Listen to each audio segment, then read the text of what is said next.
Martin, you've been calling 2012 a dangerous year. How dangerous does it look from London, and how dangerous does it look from India? The main danger that I referred to was the possible implosion of the developed world, which is still on the cards, though I think the risks have been slightly reduced in the last couple of months.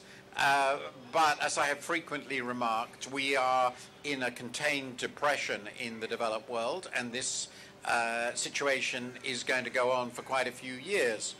Since the developed world remains roughly half of the world economy and most of the final consumer demand is still coming from the developed world, and most of the world's dominant financial institutions are still Western, this is obviously a threat to everybody.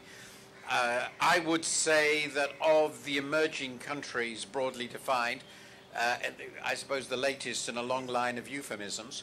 Anyway, in the emerging world broadly defined, India is probably the most immune to the crisis. It's relatively compared to the other BRICS, another appalling term, invented by my friend Jim O'Neill. Apart from next to the other BRICS, it is less dependent on foreign demand, less dependent on foreign finance, less dependent obviously than Brazil or Russia on commodities, not at all, less dependent on exports of manufactures than China, relatively closed, and this is relatively closed.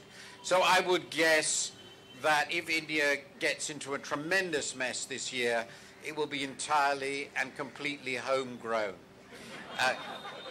which we are very good at doing. Which, given history, is not impossible. It's not impossible because there are some clear vulnerabilities in India that of the big emerging countries and the BRIC countries, India is likely to be the least affected if the developed countries manage a true meltdown.